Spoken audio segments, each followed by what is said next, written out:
حضرت عبداللہ بن مسعود رضی اللہ عنہ بیان کرتے ہیں، ایک آدمی نبی صلی اللہ علیہ وآلہ وسلم کی خدمت میں حاضر ہوا تو اس نے عرض کیا، اللہ کے رسول، میں نے مدینہ کے دوسرے کنارے ایک عورت سے تباہ آزمائی کی، میں نے جماع کے علاوہ اس کے ساتھ سب کچھ کیا، چنانچہ میں حاضر ہوں، آپ میرے متعلق جو چاہیں فیصلہ فرمائیں۔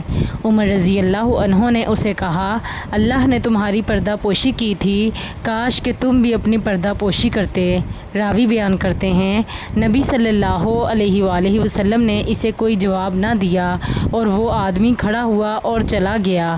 چنانچہ نبی صلی اللہ علیہ وآلہ وسلم نے کسی آدمی کو اس کے پیچھے بھیجا تو اسے بلا کر یہ آیت سنائی، دن کے دونوں اطراف اور رات کی چند ساعتوں میں نماز پڑھا کریں، یقیناً نیکیاں برائیوں کو دور کر دیتی ہیں اور یہ نصیحت قبول کرنے والوں کے لیے نصیحت ہے۔ حاضرین میں سے کسی نے عرض کیا، اللہ کے نبی، یہ خاص اس کے لیے ہے؟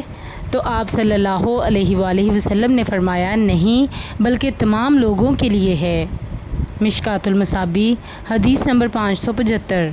حضرت عمر بن شعیب رحمہ اللہ اپنے والد سے اور وہ اپنے دادا سے روایت کرتے ہیں، انہوں نے کہا، رسول اللہ صلی اللہ علیہ وآلہ وسلم نے فرمایا، جب تمہارے بچے 7 برس کے ہو جائیں تو انہیں نماز کے متعلق حکم دو، اور جب وہ 10 برس کے ہو جائیں اور وہ اس میں کوتاہی کریں تو انہیں اس پر سزا دو اور ان کے بستر الگ کر دو۔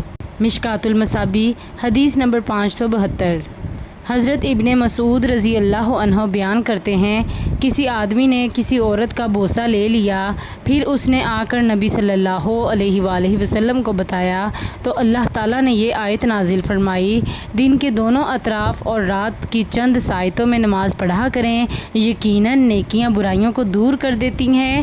اس آدمی نے عرض کیا، اللہ کے رسول، یہ میرے لیے خاص ہے؟